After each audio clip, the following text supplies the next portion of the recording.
Hi everyone, welcome to TechnoJappy YouTube channel. கற்றது கைமண் அளவு கல்லாது உலகளவு. இது ஒரு நாலேஜ் ஷேரிங் ட்ரைனிங் செக்ஷன். வாங்க ட்ரைனிங்குள்ளே போகலாம். இன்றைக்கான டாபிக் பார்த்திங்கன்னா மெக்கானிக்கல் டெஸ்டிங் பற்றி தான் நம்ம தெரிஞ்சுக்க போகிறோம்.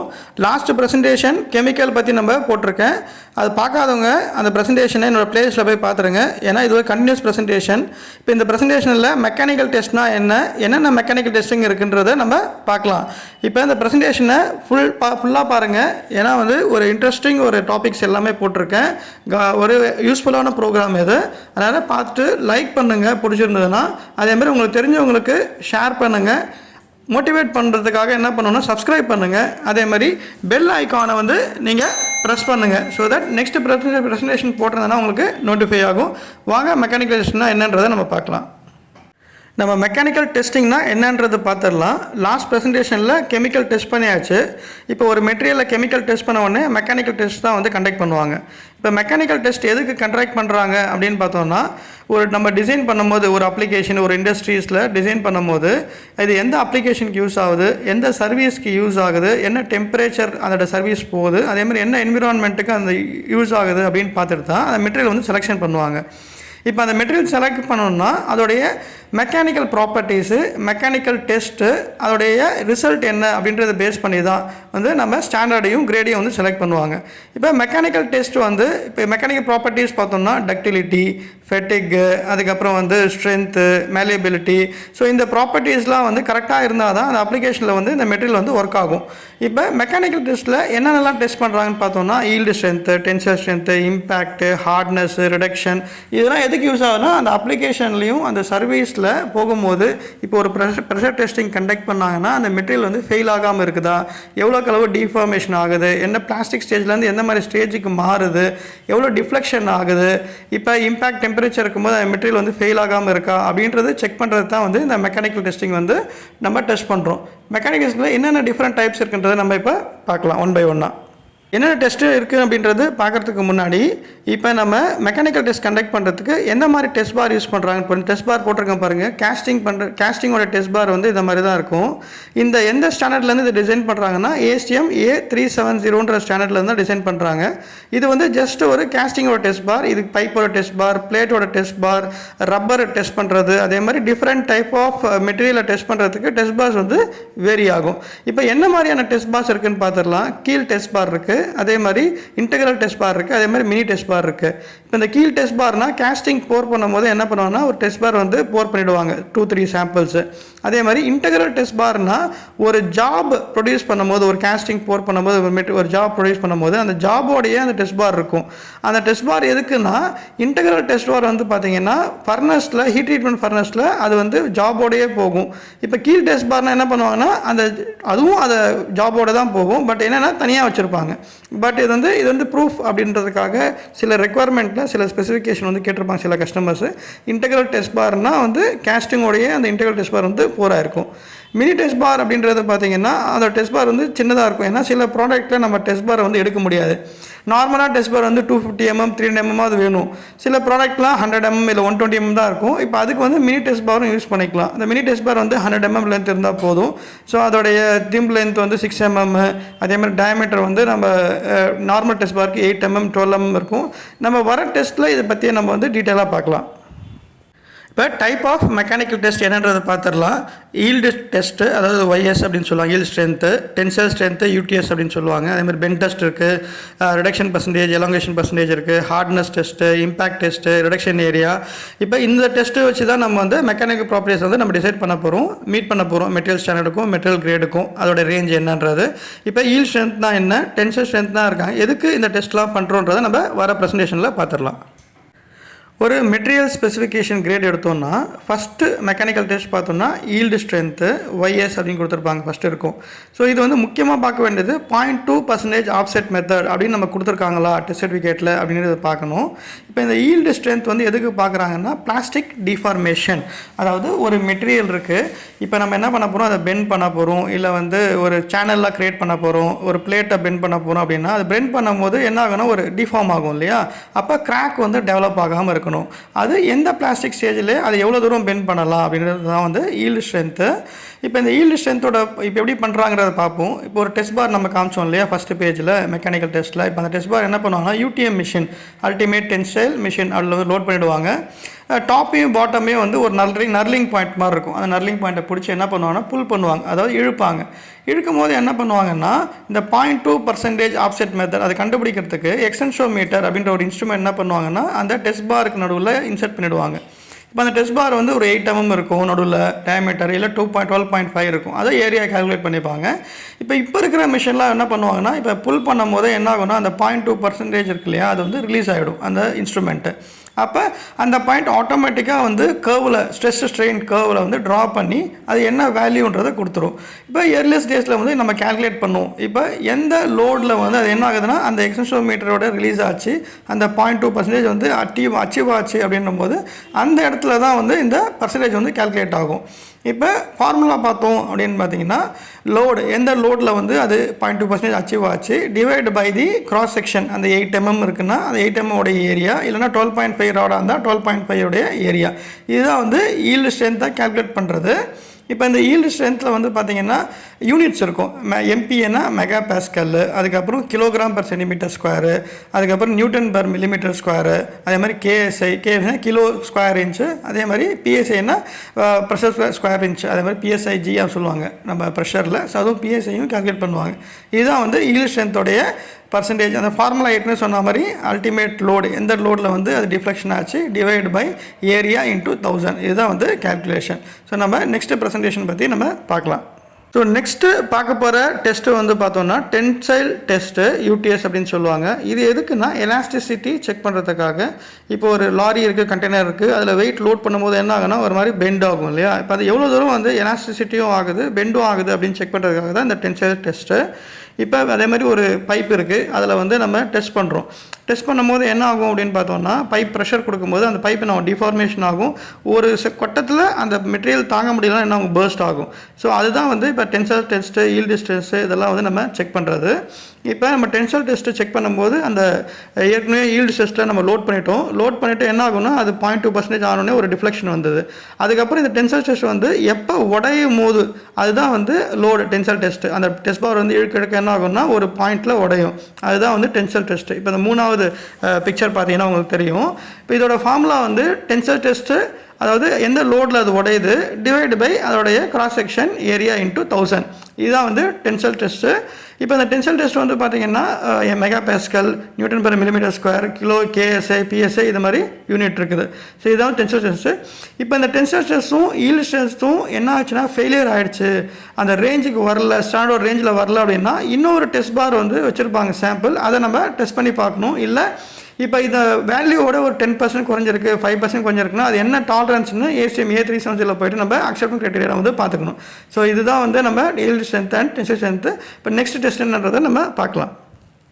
இப்போ நெக்ஸ்ட் டெஸ்ட்டு பார்த்தோம்னா பெண்ட் டெஸ்ட்டு. இந்த பெண்ட் டெஸ்ட் எது கண்டக்ட் பண்ணுவோம்னா சில மெட்டீரியல் பிளேட்லாம் வந்து பாய்லர் ப்ரெஷர் வெசல்ஸாக பண்ணும்போது டேங்காக வந்து கன்வெர்ட் பண்ணாங்க. அப்போ என்ன ஆகுனா பெண்ட் பண்ணுவாங்க சில டிகிரியில்.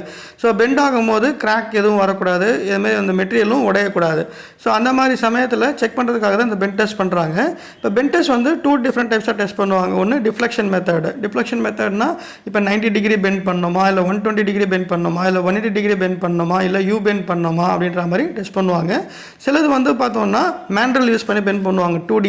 அந்த என்ன பிளேட்டோடைய திக்னஸோ அந்த டயமீட்டர் 2 இன்ட்டு டயமீட்டர் இல்லை 4 இன்ட்டு டயமீட்டர் 2D 4Dன்னு சொல்லுவாங்க. அந்த மாதிரி பெண்ட் பண்ணுவாங்க. இப்போ வெல்டிங்கில் கூட நம்ம பெண்ட் பண்ணுவாங்க. சில வெல்டிங் ஃபேப்ரிகேஷன்லாம் பண்ணும்போது என்ன பண்ணுவாங்கன்னா WPS PQR WPQலாம் வந்து பண்ணுவாங்க. அப்போ வந்து PQR டெஸ்ட் பண்ணுறதுக்காக ஒரு டெஸ்ட் பாரில் பெல்ட் அடிச்சுட்டு அதை வந்து என்ன பண்ணுவாங்கன்னா பெண்ட் பண்ணுவாங்க. அப்போ அவே ஃப்ரம் தி பெல்ட் உடையுதா இல்லை வந்து வெல்டிங் பாயிண்ட்லேயே உடையுதா அப்படின்னு செக் பண்ணுறதுக்காக தான் இந்த பெண்ட் டெஸ்ட்டு. ஸோ இந்த பெண்ட் டெஸ்ட் வந்து எதுக்கு பண்ணுறாங்கன்னா இந்த எலாஸ்டிசிட்டி, அப்புறம் பெண்டிங் ஸ்ட்ரென்த்து, அப்புறம் வந்து ஃப்ராக்சர் டஃப்னஸ்ஸு அதெல்லாம் செக் பண்ணுறதுக்காக தான் இந்த பெண்ட் டெஸ்ட் வந்து டெஸ்ட் பண்ணுறாங்க. ஸோ நெக்ஸ்ட்டு மெக்கானிக்கல் டெஸ்ட் பார்த்தோம்னா எலாங்கேஷன் பர்சன்டேஜ். ஸோ நம்ம ஈல்டு டெஸ்ட் முடிச்சாச்சு, டென்சைல் டெஸ்ட் முடிச்சாச்சு. அதுக்கப்புறம் என்னென்னா எலாங்கேஷன் பர்சன்டேஜ். இது ஒரு பர்சன்டேஜ் ரேஞ்ச் கொடுத்துருப்பாங்க. மினிமம் 18%, மினிமம் 20% அந்த மாதிரி கொடுத்துருப்பாங்க ஒவ்வொரு ஸ்டாண்டர்ட்லையும். இப்போ இந்த எலாங்கேஷன் பர்சன்டேஜ் வந்து எப்படி கால்குலேட் பண்ணுறாங்கன்னா இப்போ நம்ம டெஸ்ட் பார் வந்து என்னென்னா டென்சைல் டெஸ்ட் பார்க்கும்போது பிரேக் ஆகிடும். இப்போ பிரேக் ஆன உடனே அந்த 2 டெஸ்ட் பாரும் என்ன பண்ணுவாங்கன்னா பிரேக் ஆனது டாப் அண்ட் பாட்டம் டெஸ்ட் பாரை இணைச்சி இப்போ ஒரு லென்த் வந்து ஏற்கனவே மார்க் பண்ணியிருப்பாங்க. இந்த டெஸ்ட் பார் வந்து உடையறதுக்கு முன்னாடி 50 mm 100 mm 70 mm அது மாதிரி மார்க் பண்ணியிருப்பாங்க ஒரு பாயிண்ட் வச்சு. இப்போ இந்த ரெண்டு உடஞ்ச டெஸ்ட் பார் ரெண்டுமே சேர்த்து அந்த ரெண்டு பாயிண்ட்லையுமே எவ்வளோ வந்து அளப்பாங்க. இப்போ ஒரிஜினல் லென்த் வந்து 50 mm இருந்திருக்கு அப்படின்னா இப்போ உடஞ்ச பிறகு 60 mm இருந்திருக்குன்னு வச்சுங்களேன். இப்போ அந்த கேல்குலேஷன் இப்போ L0 ஒரிஜினல் லென்த் 50 mm, இப்போ L1 வந்து அதாவது சேஞ்ச் இன் லென்த் உடஞ்ச பிறகு வர லென்த் வந்து 60 mm. அப்போ என்ன பண்ணுவாங்கன்னா ஃபார்முலா L1 மைனஸ் L0 அதாவது 60 மைனஸ் 50 டிவைடு பை L0 அது வந்து பார்த்தீங்கன்னா length 50 mm divide by 50 60 minus 50 divide by 50 mm. So அதுதான் வந்து வர கேல்குலேஷன் தான் வந்து பர்சன்டேஜ். அப்போ மினிமம் 18%னா அதுக்கு மேலே இருந்ததுன்னா so the material is good and mechanical test is been past.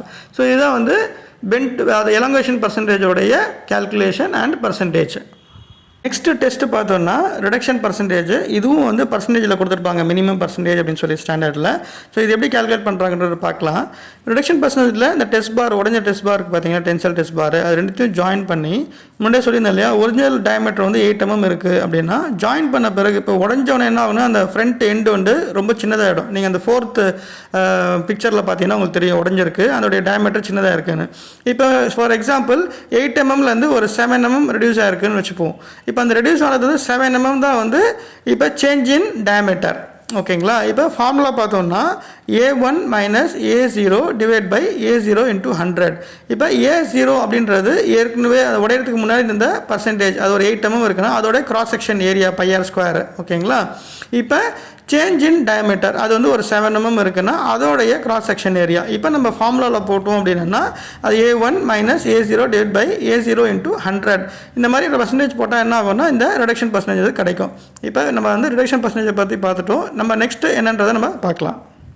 இப்போ நம்ம ஹார்ட்னஸ் பற்றி பார்த்துடலாம். ஹார்ட்னஸ்னால் என்னென்னா கடினத்தன்மை, அதோட மெட்டீரியல் வந்து எவ்வளோ கடினமாக இருக்குது அப்படின்னா.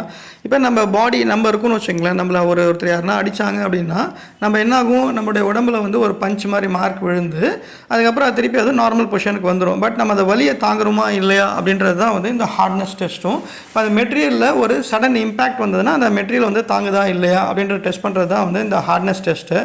இப்போ இந்த ஹார்ட்னஸ் டெஸ்ட் வந்து எப்படி பார்ப்பாங்கன்னா டெஸ்ட் பாரில் வந்து ராக்வெல் ஹார்ட்னஸ் வச்சு பார்க்கலாம், பிரினல் ஹார்ட்னஸ் வச்சு பார்க்கலாம். ஸோ டிஃப்ரெண்ட் ஸ்கேல்ஸ் வச்சு நம்ம வந்து பார்க்கலாம். இப்போ இந்த ஹார்ட்னஸ் டெஸ்ட்டில் நம்ம என்ன மாதிரி இது யூஸ் பண்ணுறாங்க ஹார்ட்னஸ் எக்யூப்மெண்ட். ராக்வெல் ஹார்ட்னஸ் இருந்தால் டைமண்ட் இண்டென்டரு. அதுக்கப்புறம் பார்த்தீங்கன்னா பிரினல் ஹார்ட்னஸ் பார்த்தீங்கன்னா டங்ஸ்டன் பால் அது 5 mm இருக்கும் 10 mm இருக்கும். இப்போ இதை பற்றி ஹார்ட்னஸ் பற்றிய ப்ரெசன்டேஷன் வந்து நான் செப்பரேட்டாக நான் போடுறேன் அதில் பார்த்துருக்கலாம்.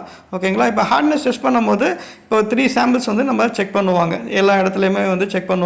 இப்போ இதோட யூனிட்ஸ் பார்த்தோம்னா HRA, HRB, HRC, அதுக்கப்புறம் வந்து BHN, அதுக்கப்புறம் HB, அதுக்கப்புறம் ஷோர் ஹார்ட்னஸ் இருக்குது. ரப்பரில் செக் பண்ணால் ஷோர் ஹார்ட்னஸ்ஸு, அதுக்கப்புறம் HLDன்னு இருக்குது, லீப் ஹார்ட்னஸ் டெஸ்டர் இருக்குது. அந்த மாதிரி டிஃப்ரெண்ட் ஹார்ட்னஸ் வந்து டிஃப்ரெண்ட் மெட்டீரியலில் பார்க்குறதுக்கான யூனிட்ஸ் இது. ஸோ இதை பற்றியே வந்து நம்ம டீட்டெயிலாக வந்து ப்ரெசன்டேஷனில் நெக்ஸ்ட் ப்ரெசன்டேஷனில் வந்து பார்க்கலாம். ஸோ அடுத்த ப்ரெசன்டேஷன் நம்ம வந்து அடுத்த டெஸ்ட்டுக்கு நம்ம போயிடலாம், என்ன மெக்கானிக்கல் டெஸ்ட்டுன்றது. ஸோ நெக்ஸ்ட் டெஸ்ட்டு வந்து இம்பேக்ட் டெஸ்ட்டு. இம்பேக்ட் டெஸ்ட் எதுக்கு வந்து நம்ம பண்ணுறோம் அப்படின்னு பார்த்தோன்னா இப்போ மைனஸ் டிகிரியில் செக் பண்ணுவாங்க, -29, -46, -196 டெஸ்ட் பண்ணுவாங்க. இப்போ ஹிமாலயா அதே மாதிரி வந்து அண்டர் சி அதெல்லாம் வந்து பார்த்தோன்னா டெம்பரேச்சர் வந்து -டிகிரியில் இருக்கும். எங்கெல்லாம் வந்து ஐஸ்லாம் இருக்குது அதெல்லாம் பார்த்தோன்னா 0 டிகிரி -0 டிகிரி இல்லையா, அதுக்கு தான் வந்து இந்த இம்பேக்ட் டெஸ்ட் வந்து செக் பண்ணுவாங்க. இப்போ அந்த மெட்டீரியல் வந்து இந்த மாதிரி லோவர் டெம்பரேச்சரில் வந்து வித்ஸ்டாண்ட் பண்ணுமா அப்படின்னு பார்க்கணும். என்னென்னா இப்போ நம்ம பாடி வந்து என்ன பண்ணோம் ஹீட் கண்டிஷனில் வந்து எக்ஸ்பேண்ட் ஆகும். கோல்ட் கண்டிஷனில் நம்ம என்ன ஆகும்னா நம்ம வந்து விரைச்சி போயிடும். பார்த்தீங்களா ஒரு -டிகிரியில் தான் நம்ம விரைச்சி போயிடும். அப்போ என்ன ஆகும்னா மெட்டீரியலும் அதே மாதிரி தான் ஹீட்டில் எக்ஸ்பேண்ட் ஆகும். மெட்டீரியல் வந்து டெம்பரேச்சர் ஆனால் என்ன ஆகும்னா அது வந்து டிஃபார்மேஷன் அதாவது டிஃப்ளெக்ஷன் ஆகும். என்ன ஆகும்னா ஒரு மாதிரி ரிடக்ஷன் ஆகும். இப்போ ரிடக்ஷன் ஆகும்போது என்ன ஆகும்னா பிரிட்டில்னஸ் ஹார்ட்னஸ் இன்க்ரீஸ் ஆகிடும். ஸ்ட்ரக்சர்லாம் வந்து சின்னதாகும் போது ஹார்ட்னஸ் இன்க்ரீஸ் ஆகும். ஸோ பிரிட்டில்னஸும் இன்க்ரீஸ் ஆகும். அப்போ உடையும் தன்மை உண்டு. ஃபார் எக்ஸாம்பிள் வந்து டைட்டானிக் நம்ம வந்து படம் பார்த்துருப்போம். ஸோ ரோஸ் ஜாக் அப்படின்னா ஞாபகம் வரும். ஸோ அதனால் அந்த எக்ஸாம்பிள் எடுத்திருக்கேன். இப்போ அவங்க என்ன பண்ணுவாங்கன்னா அந்த ஐஸ்பர்க் கடலில் போகும்போது அந்த ஐஸ்பர்க்கில் இடித்தோடனே அந்த மெட்டீரியல் ஆல்ரெடி வந்து அந்த ஷிப் வந்து பார்த்திங்கன்னா ஒரு டெம்பரேச்சரில் உறைஞ்சி போயிருக்கும். அப்போ வந்து பிரிட்டில்னஸ் அதிகமாக இருக்கனால அந்த iceberg sudden impact sudden hardness வந்து இன்க்ரீஸ் ஆனோன்னு என்ன ஆகும்னா பிரிட்டில்னஸ்னால அது கிராக் வந்து டெவலப் ஆகிடும். ஸோ இந்த இம்பேக்ட் டெஸ்ட்டும் அதுக்கு தான். ஒரு மெட்டீரியல் லோவர் டெம்பரேச்சரில் போகும்போது பிரேக் ஆகுமா ஆகாதா அப்படின்னு செக் பண்ணுறதுக்காக அதுக்கான மெட்டீரியல் வந்து யூஸ் பண்ணுவாங்க. இப்போ கிரையோனிக் சர்வீஸ்னால் -196, இப்போ எல்சிபி மெட்டீரியல்னால் -46, WCB வந்து -29°C வரைக்கும் ஒர்க் ஆகும். இப்போ இந்த இம்பாக்ட் டெஸ்ட்டில் பெண்டுலம் மெத்தட் இருக்கும். இப்போ 10x10x50 55ன்றது ஒரு டெஸ்ட் பாரு. அது 3 samples or 5 samples எடுத்துப்பாங்க. அதை எடுத்து நம்ம சடன் லோடு கொடுப்பாங்க பெண்டுலமில். சார்பி இம்பேக்ட், சிபிஎன், சார்பி வேல்யூ நம்பர் அப்படின்னு சொல்லுவாங்க. இப்போ அதில் டெஸ்ட் பண்ணும்போது என்ன ஆகும்னா அது பிரேக் ஆகும். ஆல்ரெடி அந்த டெஸ்ட் பார் வந்து பார்த்தோன்னா என்ன டிகிரி இம்பேக்ட் வேணுமோ அந்த டிகிரியில் வந்து அவங்க இன்சர்ட் பண்ணி பாத் கான்சன்ட்ரேஷனில் எதிர் பை CO2 ஆர் ட்ரையஸ் மூலயமா வந்து டெம்பரேச்சரை வந்து டிக்ரீஸ் பண்ணி அந்த டெம்பரேச்சர் கொண்டு வந்து பிரேக் பண்ணுவாங்க. ஸோ பிரேக்கிங் லோடு தான் வந்து அது வந்து எனர்ஜி ஜூல்ஸ் அப்படின்றது கேல்குலேட் ஆகும். இப்போ இந்த 3 ஸ்பெசிமன் வந்து மினிமம் ஜூல்ஸு, ஆவரேஜ் ஜூல்ஸ்னு சொல்லுவாங்க. இப்போ மினிமம் வந்து 22 ஜூல்ஸு, ஆவரேஜ் வந்து 27 ஜூல்ஸ்னு சொன்னாங்க. இப்போ 3 ஸ்பெசிமனுமே வந்து 22க்கு ஒரு ஸ்பெசிமன் கூட வந்து என்ன பண்ணால் கீழே போகக்கூடாது. அப்படி ஒரு ஸ்பெசிமன் கீழே போனாலும் ஆவரேஜ் வந்து 27க்கு மேலே தான் இருக்கணும். இந்த மாதிரி கேல்குலேட் பண்ணுவாங்க. இப்போ இம்பேக்ட் டெஸ்ட் பற்றி நான் டிஃப்ரெண்ட் இன்னொரு ப்ரெசன்டேஷனில் போடுறேன். ஸோ தட் வந்து நான் ப்ரீஃபாக வந்து நம்ம அது என்னன்றதை நம்ம பார்க்கலாம். ஸோ நெக்ஸ்ட் டெஸ்ட் வந்து பார்க்கலாம். அது வந்து இதோட யூனிட்டும் சொல்லிடுறேன். இம்பேக்டோடது எனர்ஜி ஜூல்ஸை வந்து யூனிட்டு, அதுக்கப்புறம் ஐசாட்ன்றது வெல்டிங் WPS-PQR பண்ணும்போது செக் பண்ணுறது தான் வந்து ஐசாட்ன்ற வந்து யூனிட்டு. சரி வாங்க நெக்ஸ்ட் டெஸ்ட் என்னன்றதை நம்ம பார்க்கலாம்.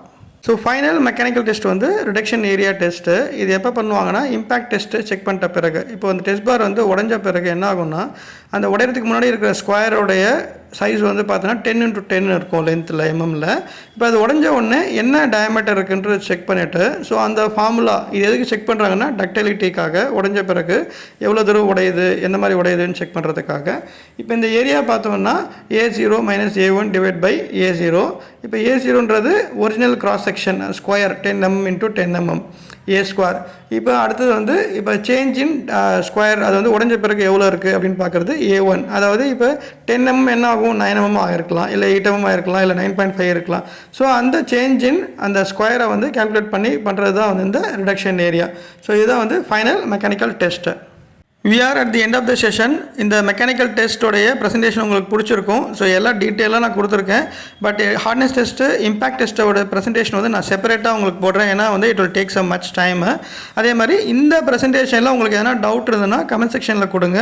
இதே மாதிரி வேறு எதனா ப்ரெசன்டேஷன் வேணுனாலும் நீங்கள் கமெண்ட் செக்ஷனில் கொடுக்கலாம். நாங்கள் வந்து அதை வந்து ப்ரெசன்டேஷன் போட்டு உங்களுக்கு நாலேஜ் ஷேர் பண்ணுறோம்.